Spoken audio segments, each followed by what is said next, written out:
Assalamualaikum warahmatullahi wabarakatuh.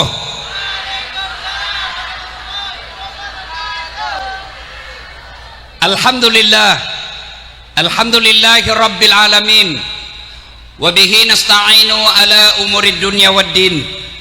Ashhadu an la ilaha illallah wa ashhadu anna muhammadan abduhu wa rasuluh.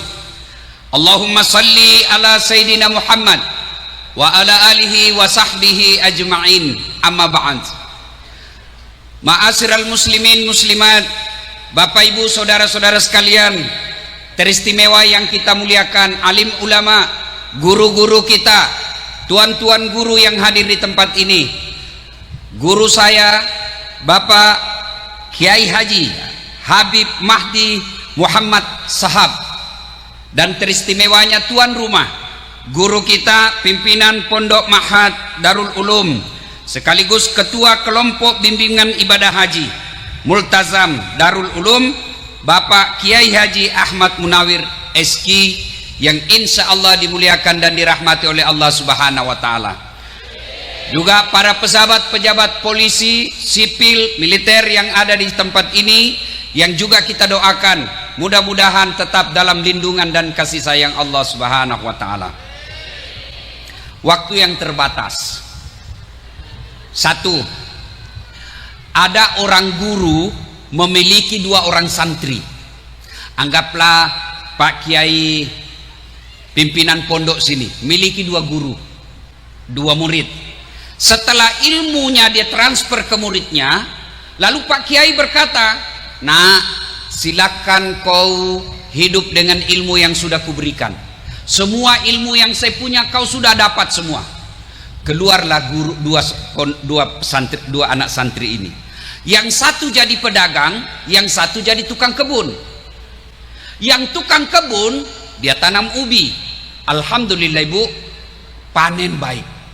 Begitu dia panen, dia ingat gurunya. Saya bisa panen begini karena jasa-jasa guru saya. Akhirnya dia ambil ubinya yang paling baik, dia masukin dalam karung, dia pikul itu ubi, masuk ke pondoknya, jalan kaki mikul ubi sampai ke pondok. Assalamualaikum warahmatullahi wabarakatuh Pak Kiai. Pak Kiai jawab, waalaikumsalam warahmatullahi wabarakatuh. Oh kamu nak, gimana kabar? Alhamdulillah guru, setelah saya keluar pesantren saya jadi petani, dan ini ada ubi saya bawa hasil panen saya. Kata gurunya, baik sifatmu nak, kau bawa kemana ibumu? Bawalah ke ibunya, istrinya Pak Kiai.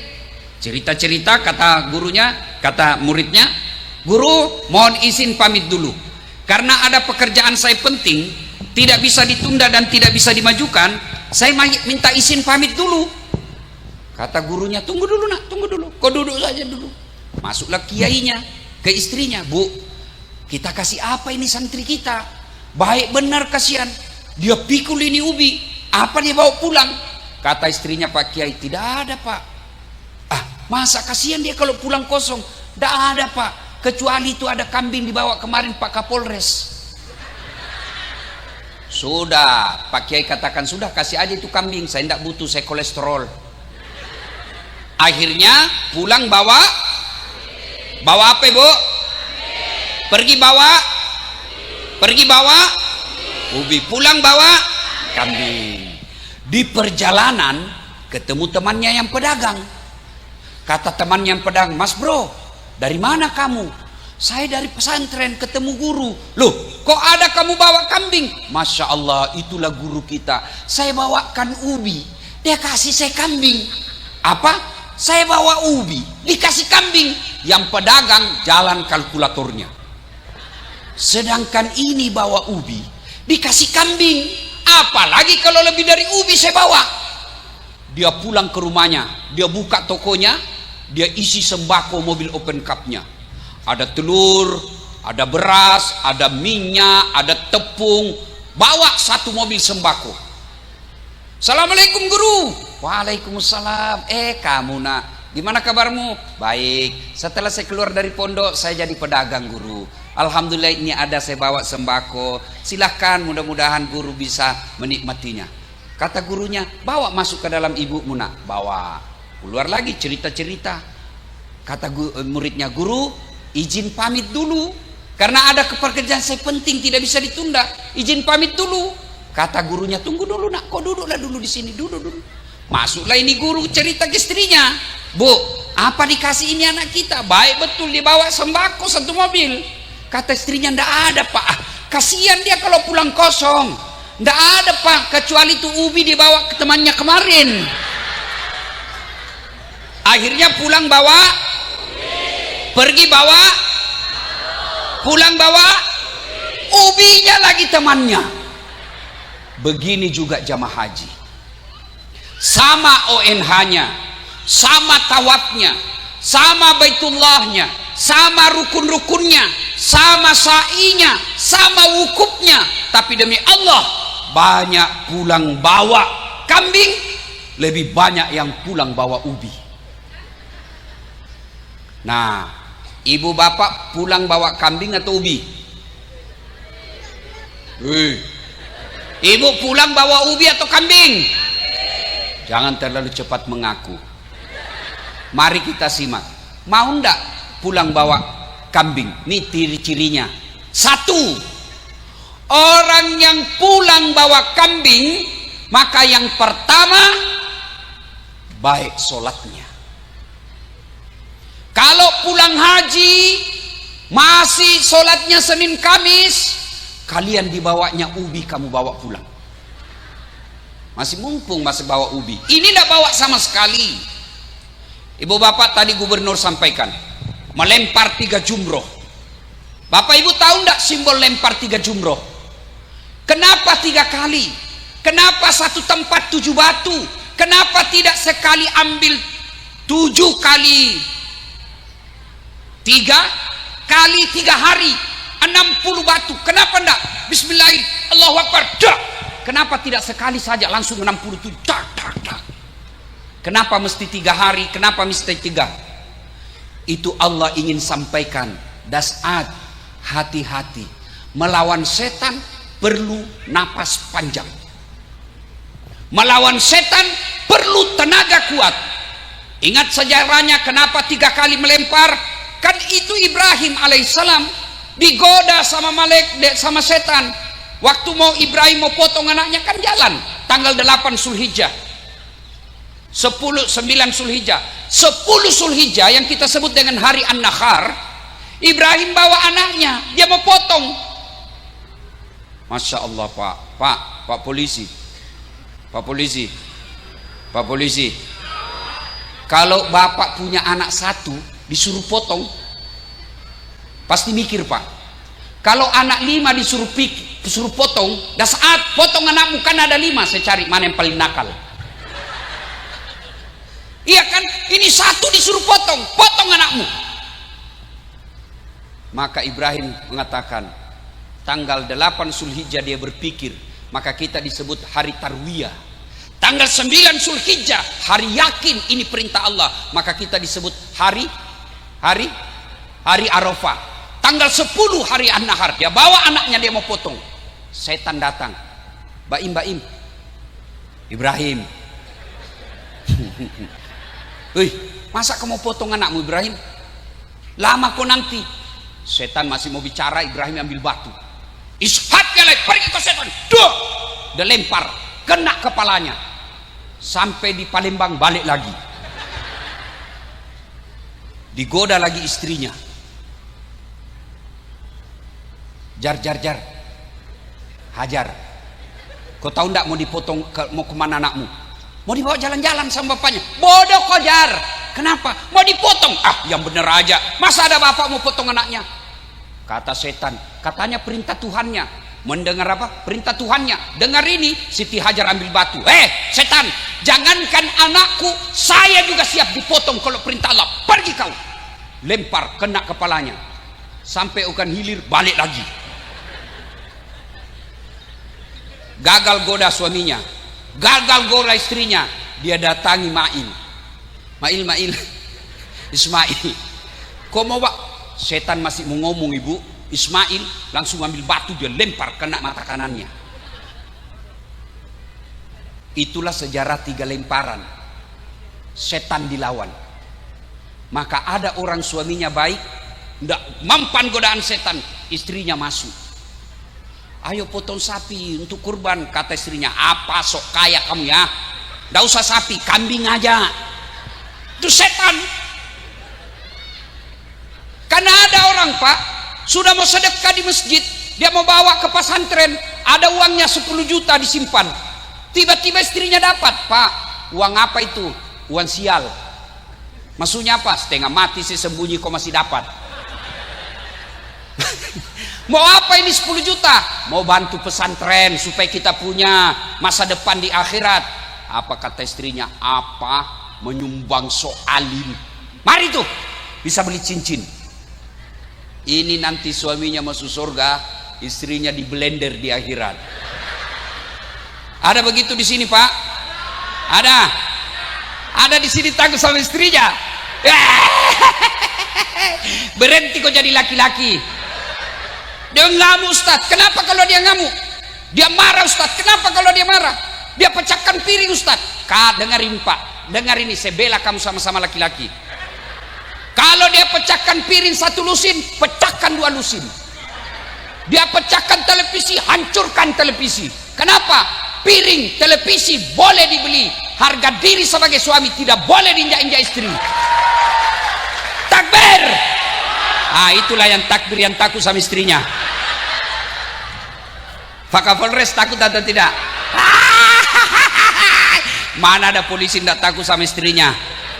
Dia bilang, kawan saya yang polisi, sebenarnya polisi tidak takut sama istrinya Ustadz, cuma istri kita ini selalu melapor sama istrinya komandan, dan komandan juga takut sama istrinya. Wabillahi taufiq wal hidayah. Akhirnya apa?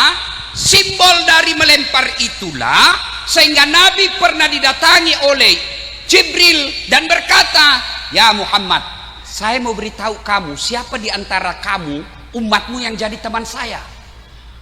Na'udzubillah min zalik. Temannya setan Pak. Lalu kata Nabi, siapa di antara kalian menjadi temanmu? Siapa di antara umatku yang jadi temanmu?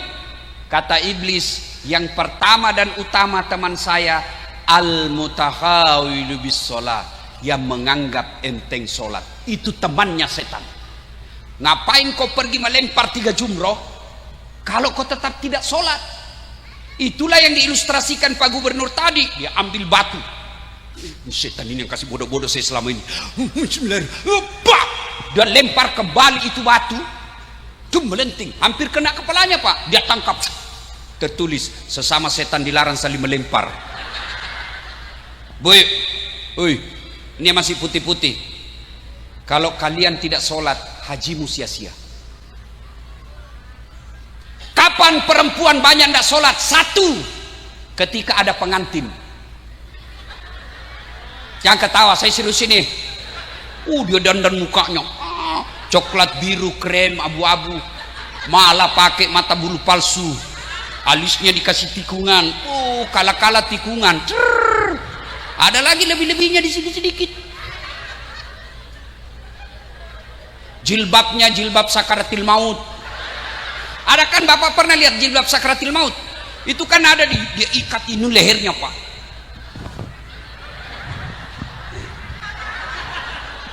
Sudah itu 3 lapis kudungnya, coklat biru krem. Ada di sini kering-kering, ada juga kayak pohon belakang sininya Pak. Bajunya sempit, roknya sempit. Kata suaminya, cepat-cepat kau, acara belum mulai. Kata istrinya, tambah dulu kasihan, setengah mati kita. Beleng-beleng. Tiba waktu sholat, hayalah sholat. Kata suaminya, hehe, bu, kau sudah haji, saya jualkan kamu tanah, kau pergi haji. Ini sudah mau asar, kau belum sholat duhur. Kau pergi sana sholat duhur. Apa kata istrinya? Sadar kau Pak? Saya sadar, saya suruh kau sholat. Bapak anda lihat ini jilbab saya, 2 jam ini dipakai jilbab Pak. Ini semua kelakuan ini.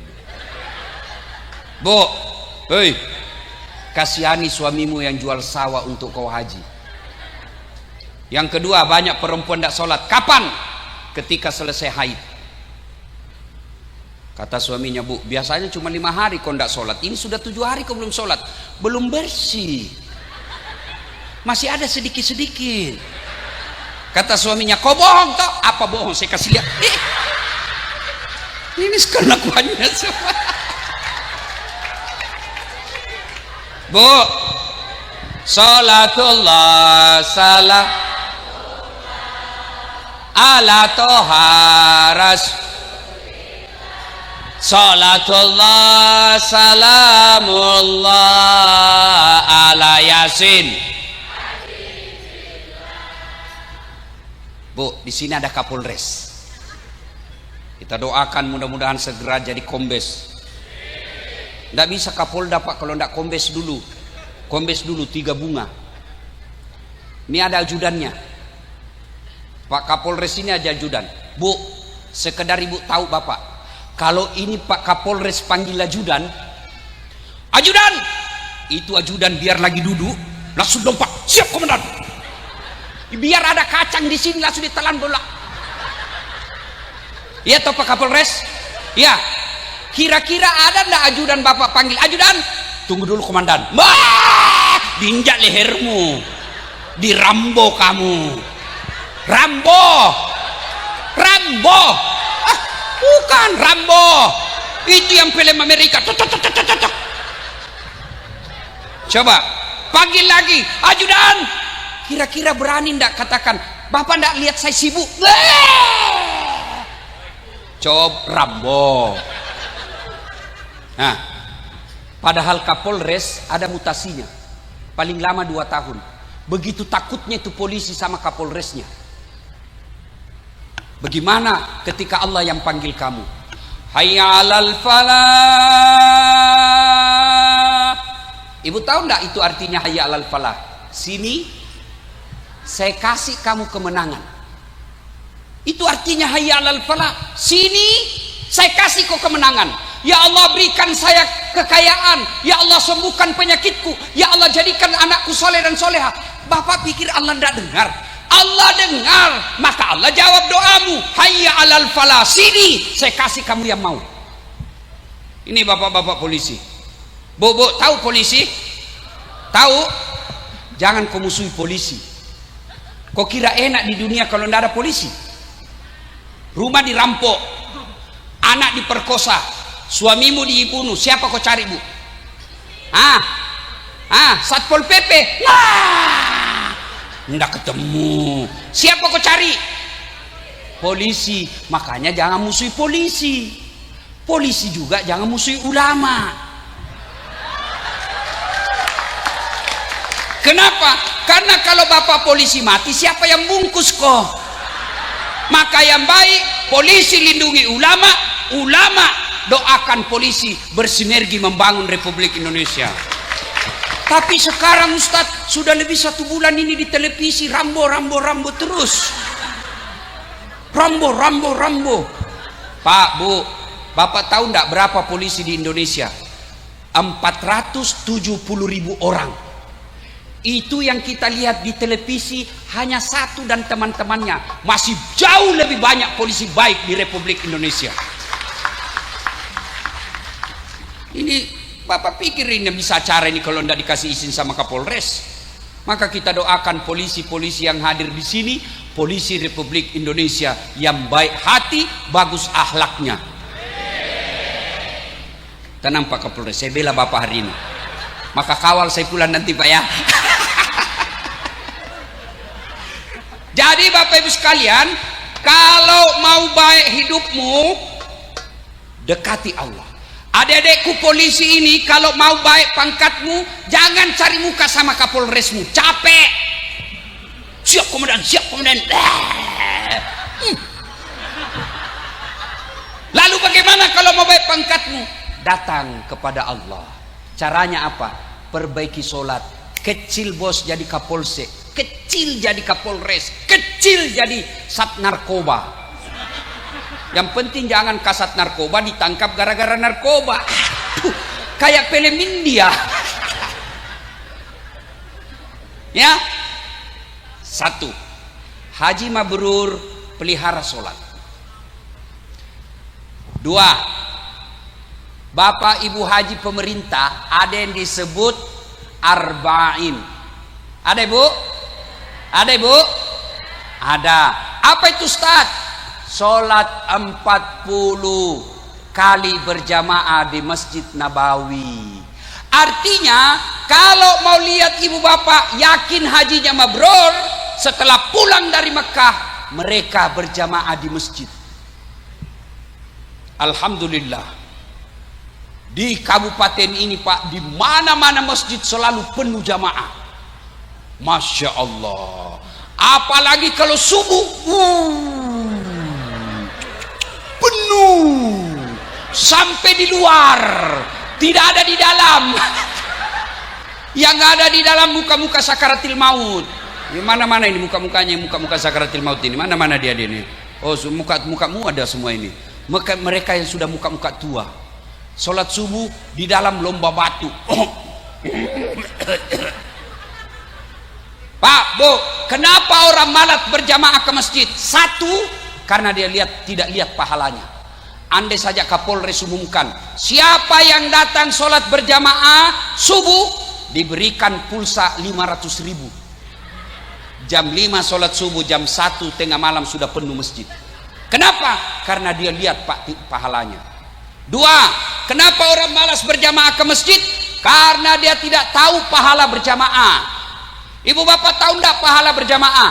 Kalau ibu bapak wudhu dulu lalu ke masjid berjamaah, kata Nabi, melangkah kaki kananmu 1 pahala, melangkah kaki kirimu dihapus dosa kecilmu. Jadi kalau bapak rumah dari masjid 200 meter, PP 400 meter, berapa langkah pahala? 400 Pak. Kaki kanan 1 pahala, kaki kiri gugur dosa kecil. Apalagi kalau bapak jalannya lambat. Salatullah salam ala toha rasulillah, salatullah salamullah ala yasin habibillah. Ini dapat hiburan, goyang-goyang dapat pahala. Kalau cuma putar ke kiri nona, putarlah ke kanan dongok. Wah, pahala berjamaah, langkah kaki kanan 1 pahala, langkah kaki kiri gugur dosa kecilnya. Yang ketiga, pahala berjamaah, ibu bapak. Yang kedua, pahala berjamaah. Kalau bapak ke masjid, pohon, tanah, aspal, pagar, tegel, tembok, air, semua yang kau lewati jadi saksi di akhirat nanti. Ya Allah, jangan kau masukkan dia neraka, masukkan dia surga. Saya saksinya dia datang berjamaah. Itulah sebabnya ulama mengajarkan kita kalau sampai di masjid sholat 2 rakaat, sudah 2 rakaat pindah tempat, sudah 2 rakaat pindah lagi. Supaya apa? Supaya banyak saksimu di akhirat kelak. Yang ketiga, pahala berjamaah. Kalau basah bajumu, gerimis, lalu basah baju, yang basah itu kata Nabi melindungimu dari sentuhan api neraka. Jangan juga salah paham. Mentang-mentang sudah dengar ceramah ini, gerimis dia tunggu hujan keras. Sudah hujan keras dia buang payungnya, baru dia jalan. Itu belen-belen namanya itu. Apalagi pahala berjamaah lipat 27 kali. Artinya apa? 1 kali sholat jamaah, 27 kali sholat di rumah baru sama pahalanya. Apalagi keutamaan berjamaah di masjid, ada yang disebut doa bersama. Bapak ibu tidak tahu berdoa, banyak dosa. Tapi ada Imam Habib Mahdi berdoa di depan, ada Pak Kiai Nawir berdoa di depan, memimpin doa. Semua mengatakan amin. Maka semua orang-orang yang mengaminkan doanya beliau ikut dikabulkan doanya.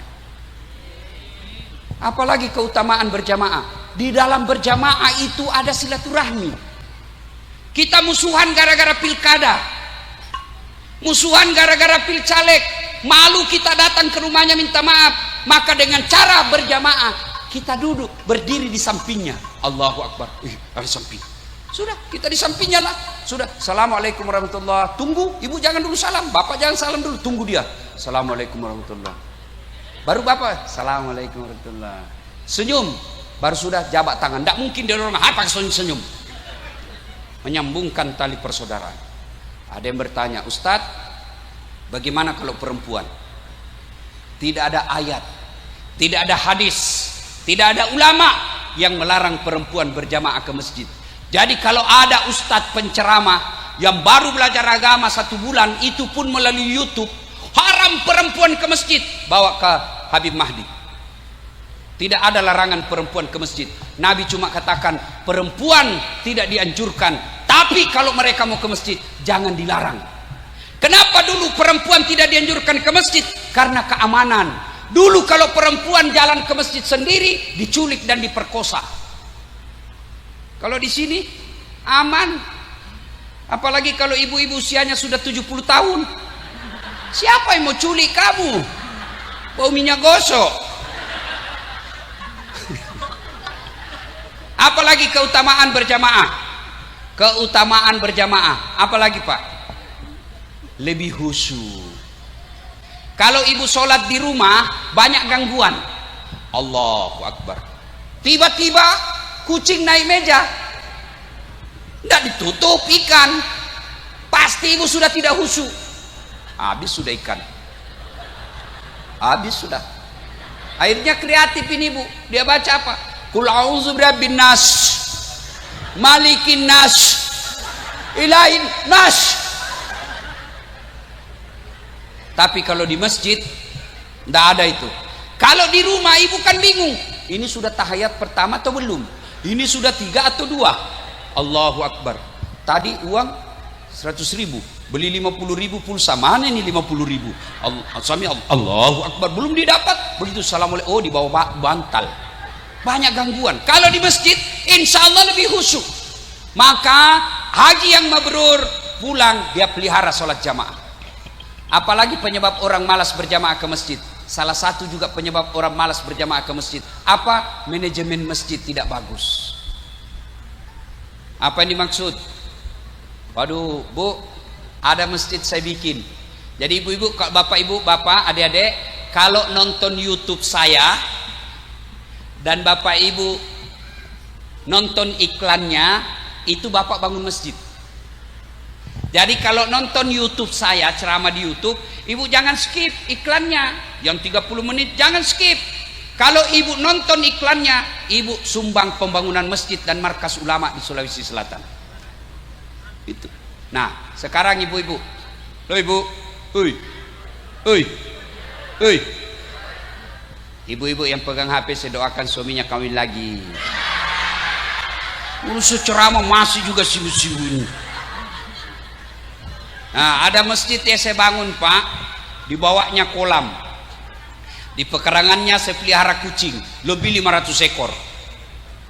Yang azan anak muda saya bikin lomba azan. Juaranya saya gaji layaknya pegawai negeri, yang tukang azan. Imamnya juga saya bikinkan rumah, kemudian kasih kendaraan dinas.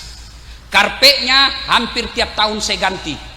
Sound sistemnya baik, ber-AC. Penceramahnya belum ceramah saya sudah kasih honornya dan sudah kasih judulnya. Akhirnya ramai masjid Pak. Tapi ini bagaimana orang mau ke masjid? Yang azan orang tua sudah pensiun, penyakit asma. Hai ya lal mana anak muda makin jengkel. Hah, apalagi karpetnya sudah 7 kali lebaran tidak pernah diganti. Akhirnya kita sujud bengkak semua jidat. Kenapa? Digigit semut. Penceramahnya dari salam pertama sampai terakhir neraka aja terus dibaca. Kau dibanting, dilipat, ditusuk pantatmu, tusuk mata, guntung lidah, makan api. Kata anak muda, nggak usah ke masjid, bikin takut-takut. Ayo, dapat lagi sound system, baru takbir imam, Allahu Akbar, langsung story.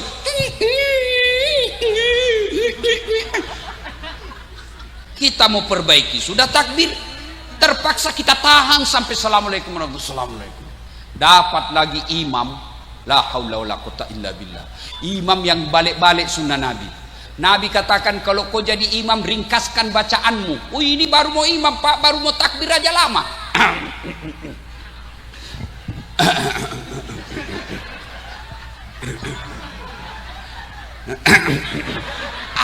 Bikin jengkel Pak.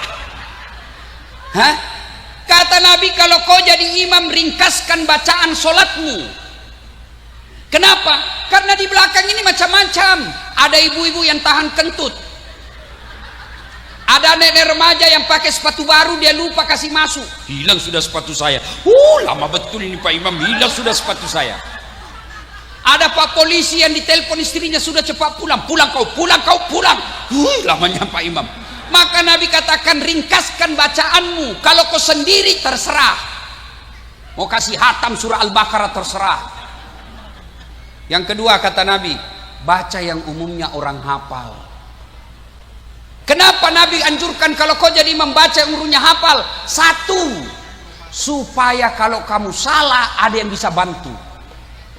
Coba kalau Pak Imam baca wadduha salah, kita bisa bantu. Tapi coba kalau imam membaca Al-Anfal ayat 5 sampai 72. Begitu dia baca salah, hadapi susahmu sendiri. Ya toh Pak Polis?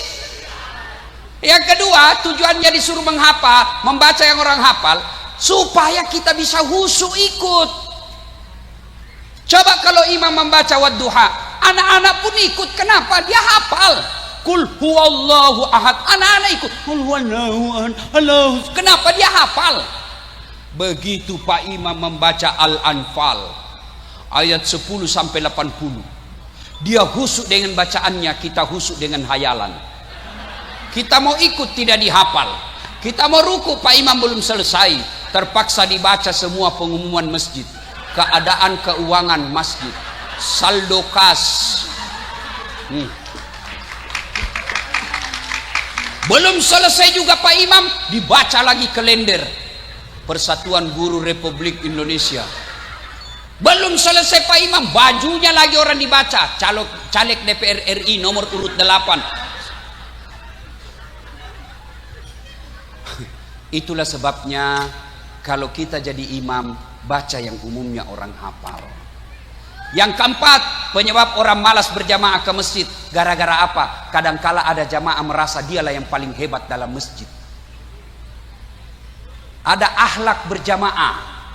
Nabi menganjurkan setiap kau mau berjamaah sunnah pakai parfum. Apa parfum untuk Allah? Tidak, itu akhlak supaya kau tidak ganggu bau badanmu sama orang. Kenapa Nabi anjurkan sikat gigi? Apa gigimu sampai harumnya kepada Allah? Bukan itu. Untuk apa? Agar bau mulutmu tidak mengganggu. Itu adab akhlak. Ini ada anak-anak baru belajar agama 2 bulan. Tidak berdoa, katanya doa bersama bid'ah. Zikir bersama bid'ah, tidak ada pada zaman Nabi. Oke, kalau kau tidak mau silahkan, tapi jangan kau duduk paling depan. Kenapa? Karena kalau saya lihat mereka, Assalamualaikum warahmatullahi wabarakatuh, langsung dia lompat tuh, langkah-langkai ulama. Saya kalau dapat langsung saya pukul pantatnya, kau di belakang dulu. Tidak ada adabnya ini. Apalagi kalau datang berjamaah, jangan merasa paling pintar. Ada juga Pak, baru takbir dia ganggu sudah kita Pak. Kayak dia takbir mau digigit telinga kita.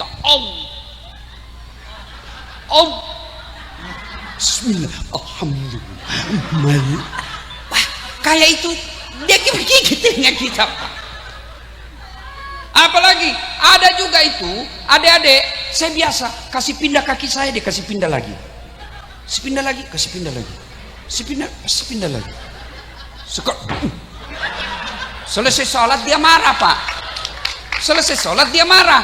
Kenapa injak kakiku? Kau ganggu saya. Maksudnya apa? Kenapa kau injak kaki saya? Dengkek-dengkek. Kenapa? Supaya saf rapat Ustadz. Sini deh. Kalau kau mau rapat saf, bukan jari-jari kakimu yang kau rapatkan. Apa? Pundakmu. Kalau jari-jari kakimu, jari-jari kaki bisa rapat tapi safmu renggang. Beleng-beleng. Adik-adik yang baru belajar agama, jangan merasa paling alim, paling pintar. Saya dimaki-maki Bib, Pak Kiai, hanya gara-gara saya tidak pelihara jenggot. Dia bilang, apa ini Ustadz? Kan sekarang itu di medsos dia bagi-bagi Pak, ini Ustadz sunnah, ini Ustadz tidak sunnah. Saya masuk kategori Ustadz tidak sunnah. Kenapa? Karena saya tidak pakai jenggot. Saya bilang, kenapa kau tuduh saya Ustadz tidak sunnah? Buktinya kau tidak pelihara jenggot. Saya mau diapa kalau tidak mau tumbuh? Sudah ku kasih minyak nggak tumbuh-tumbuh. Nah, ibu bapak saudara-saudara sekalian, haji mabrur, pelihara sholat jamaah. Konkret. 3, haji mabrur. Ibu bapak, sah tak haji kita kalau tidak pakai ihram? Sah tidak? Sah tidak haji kita kalau tidak ihram? Sah kalau tawaf tidak ihram? Tidak. Apa makna ihram? Ihram itu sama semua, mulai dari AKBP sampai jenderal, mulai dari petani sampai orang kaya, ihramnya sama. Tidak mentang-mentang dia Kapolres, ihramnya kain sutra. Tidak mentang-mentang dia habaib, ihramnya kain sutra. Tidak, sama semua. Maknanya apa? Haji mabrur itu tidak ada kesombongan di dalam dirinya. Ayo, apa yang kita mau sombongkan? Menjadi penceramah. Ibu-ibu, jangan pikir saya yang hebat. Tidak. Bukan karena ilmu saya yang hebat. Tidak. Lalu apa? Karena ada pendengar dan penonton saya. Bayangkan kalau saya ceramah di sini 1 jam, berapi-api, menggelora, tapi tidak ada yang nonton. Lewat Pak Kapolres, sudah lama sakit itu, Ustaz. Apa yang kita mau sombongkan? Kapolres mau sombong, pret. Ada batasnya, tergantung Kapolda. Kalau Kapolda sudah tidak senang, wabillahi taufiq wal hidayah. Biar Kapolda senang, kalau istrinya Kapolda tidak senang, wassalam. Apa? Ini pegawai negeri sini Pak Camat. Mau sombong, pret. Ada batasnya. Apa batasnya? Pensiun. Pak Kiai mau sombong karena ilmu. Jangan sombong. Allah marah, dia cabut ilmumu, dikasih pikun. Ada tangkisnya itu pikun. Sampai-sampai ada dosen banyak sekali gelarnya. Mau pergi mengajar, diprotes sama istrinya. Pak, biasanya kalau kau mau pergi mengajar kau cium saya. Ini sudah hampir 1 minggu tidak pernah lagi kau cium-cium saya. Dalam hati suaminya, astagfirullah. Berarti siapa saya cium selama ini? Ternyata pembantunya dicium, Pak. Apa kau mau sombong? Pikun. Tidak bisa kau bedakan mana istrimu, mana pembantu. Ayo. Jadi haji mabrur itu tidak ada sombongnya. Apa yang kita mau sombongkan, Bapak Ibu sekalian? Kaya, Allah marah, dia kasih tsunami, gempa, hancur kepunya kekayaan. Camat aja tidak boleh sombong, Kapolres aja tidak boleh sombong, habaib aja tidak boleh sombong, ulama aja tidak boleh sombong, apalagi kami yang pengangguran. Kata Nabi, kalau Allah dalam hadits qudsi, ada 3 temannya setan di dunia. 1 diantaranya ghaniyun mutakabbir, orang kaya yang sombong. Kaya pangkat sombong, temannya setan. Kaya harta sombong, temannya setan. Kaya jabatan sombong, temannya setan. Meskipun itu orang masih makmum, wajarlah dia kaya, dia terkenal, cerdas, cakep, banyak duitnya, tinggi jabatannya, wajar, tapi temannya setan. Tapi kalau sudah miskin, ngontrak-ngontrak, jelek mukanya, ndak terkenal, bau keteknya, busuk mulutnya, sombong lagi. Kau bukan temannya setan, kau sudah jadi setan, cilaka. Maka haji mabrur, singkirkan kesombongan. Salatullah salam ala toha rasulillah. Salatullah salamullah ala yasin habibillah. Terakhir solawat. Kalau Bapak merasa mabrur haji, lasimkan bibirmu dengan bersalawat. Kenapa setiap saya ceramah selalu saya ajak begini? Karena Nabi pernah jelaskan, orang pernah Nabi bersama Jibril melihat Nabi ada malaikat lebih 1 juta jari-jarinya. Nabi lalu bertanya, Jibril siapa itu? Itu Jibril pencatat air hujan. Lalu Nabi bertanya, wahai malaikat, apa mampu kau catat air hujan? Ya, ku catat semua, ada, yang jatuh di gunung, jatuh di darat, jatuh ke laut, semua ku catat. Satu yang tidak mampu kucatat ya Muhammad. Kenapa bisa? Lebih banyak jumlahnya dari air hujan. Apa gerangan? Ketika umatmu berkumpul di satu tempat seperti di sini, lalu mereka bersalawat bareng-bareng kepadamu, aku tidak bisa mencatat betapa banyak pahala yang Allah turunkan di tempat itu. Nah, inginlah hanya berlama-lama, tapi waktu jualah yang membatasi kita. Lain waktu dan kesempatan kita akan lanjutkan, karena pesawat saya balik ke Jakarta lalu menuju ke Yogyakarta malam ini, pesawatnya jam 7.15. Saya tidak punya helikopter seperti Pak Gubernur, maka saya harus akhiri. Mudah-mudahan ada manfaat. Sebelum saya akhiri, saya ingin berpantun. Tolong ucapkan cakep ya. Lebat batang padi jerami, padi dipanen di pagi hari, niat hati berpoligami, apa daya takut istri. Burung cendrawasih terbang tinggi, mencari nasi, mencari makan di pagi hari. Bukan kami takut istri, cuma istri lebih berani. Buah nangka, buah kelapa, buah nenas, buah bengkai. Buah nangka, buah kelapa, itulah buah-buahan. Terima kasih. Assalamualaikum warahmatullahi wabarakatuh.